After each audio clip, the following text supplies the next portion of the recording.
ఓం నమ శివాయ. ఈరోజు కార్తీక మాసంలో శివుడిని ఎందుకు పూజించాలి దానికి సంబంధించిన డీటెయిల్స్ ఇప్పుడు మీకు షేర్ చేసుకోబోతున్నాను.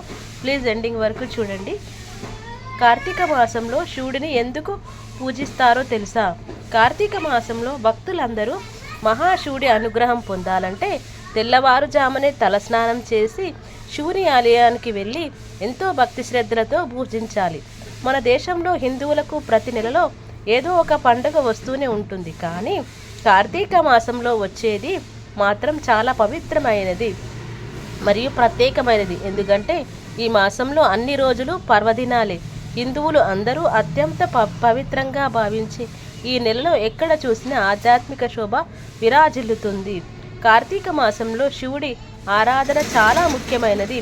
ఈశ్వరుడికి అత్యంత ప్రీతిపాత్రమైన మాసం ఏదైనా ఉందంటే అది కార్తీక మాసమే అని పురాణాల్లో పేర్కొనబడింది. ప్రతి సంవత్సరం దీపావళి పండుగ మరుసటి రోజు నుండి ఈ పవిత్రమైన కార్తీక మాసం ప్రారంభమవుతుంది. ఈ నెలలో భక్తులంతా బోలా శంకరుడిని స్మరిస్తూ ఉంటారు. దీంతో కార్తీక మాసం అంతా ఆధ్యాత్మికత కనిపిస్తుంది. కార్తీక మాసానికి సమానమైన ఏ మాసమూ లేదు. పురాణాలు ఒకసారి పరిశీలిస్తే అత్రి మహర్షి అగస్త్యుడికి కార్తీక మాసానికి మించిన మాసం మరొకటి లేదని చెప్పాడట. నెల రోజుల పాటు కార్తీక పురాణాన్ని రోజుకొక అధ్యాయం వంతున చదవటం వలన వినటం వలన ఎంతో మేలు జరుగుతుందని చెబుతారు. పురాణాలలో తొలిసారిగా వశిష్ఠ మహర్షి జనక మహారాజునకు కార్తీక మాస వైభవాన్ని వివరించిన తీరు కనిపిస్తుంది. జన్మ జన్మల పాపాలను హరించి అనంతమైన పుణ్యఫలాలను ప్రసాదించే మహిమాన్వితమైన కార్తీక మాసంలో నదీ స్నానం, ఉపవాసం, దీపారాధన, దీపదానం, సాలగ్రామ పూజ, ఈశ్వరుని పూజ, వన భోజన కార్యక్రమాలను ఎక్కువగా జరుపుకుంటారు. కోరికలు నెరవేరుస్తాడు. కార్తీక మాసంలో భక్తులందరూ మహాశివుడి అనుగ్రహం పొందాలంటే తెల్లవారుజామునే తలస్నానం చేసి శివుని ఆలయానికి వెళ్ళి ఎంతో భక్తి శ్రద్ధలతో పూజించాలి. అప్పుడే ఆ బోలా శంకరుని కరుణా కటాక్షాలు లభిస్తాయి. ఈ కార్తీక మాసంలో దేశవ్యాప్తంగా శివాలయాలలో రుద్రాభిషేకాలు, రుద్ర పూజ, లక్ష బిల్వ దళాలతో పూజలు, అమ్మవారికి కుంకుమార్చనలు, అభిషేకాలు విశేషంగా నిర్వహిస్తారు. మహాశివునికి అత్యంత ప్రీతిపాత్రమైన ఈ కార్తీక మాసంలో శివారాధన చేయటం వల్ల కోరిన కోరికలు నెరవేరుస్తాడు. కార్తీక దీపానికి చాలా విశిష్టత ఉంది.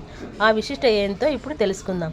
ఈ కార్తీక మాసంలో దీపం చాలా ప్రత్యేకమైనది. పరమేశ్వరుని అనుగ్రహం పొందడానికి ఈ నెలలోని అన్ని రోజులలో మన ఇంటి ముంగిట సాయంకాలం సమయం దీపాలు వెలిగిస్తే చాలా మంచిది. శివాలయం ప్రాంగణంలో కూడా దీపాలు వెలిగిస్తే వైకుంఠ ప్రాప్తి కలుగుతుంది అని పురాణాల్లో పేర్కొనబడింది. మరియు ఉసిరికాయ ఒత్తులతో దీపారాధన. కార్తీక మాసంలో కార్తీక సోమవారాలు అత్యంత పవిత్రమైనవి. సోమవారం, కార్తీక మాసం రెండు శివునికి ప్రత్యేకమైనవే కాబట్టి కార్తీక సోమవారాలలో సాయంకాలం సమయంలో శివాలయంలో ఉసిరికాయలపై ఒత్తులు పెట్టి దీపం వెలిగించటం ఎంతో శ్రేయస్కరం. నువ్వుల నూనె, ఆవు నెయ్యి, కొబ్బరి నూనె, నెయ్యి, ఆవుష నూనె, ఆముదం వంటి వాటితో దీపాలను వెలిగించాలి. పౌర్ణమి రోజున దీపాదానం చేయాలి. కార్తీక పౌర్ణమి చాలా పవిత్రమైనది. ఎందుకంటే కార్తీక మాసంలోని 30 రోజులలో దీపం పెట్టలేని వారు కార్తీక పౌర్ణమి రోజున తప్పకుండా దీపం పెట్టాలి.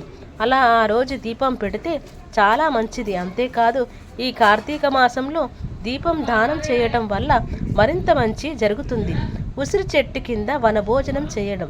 కార్తీక మాసంలో వనభోజనానికి కార్తీక సోమవారం లేదా కార్తీక మాసంలో ఏదో ఒక రోజు ఉసిరి చెట్టు కింద భోజనం చేయడం మంచిది. ఉసిరి చెట్టు కింద సాలగ్రామాన్ని ఉంచి గంధం, అక్షతల, పుష్పలతో పూజించాలి. అనంతరం పూజారులను సత్కరించి అందరూ కలిసి మెలిసి భోజనం చేయాలి. ఈ నియమాలను పాటించటం వల్ల కూడా శివానుగ్రహం కలిగి సర్వ పాపాలు నశిస్తాయని నమ్మకం.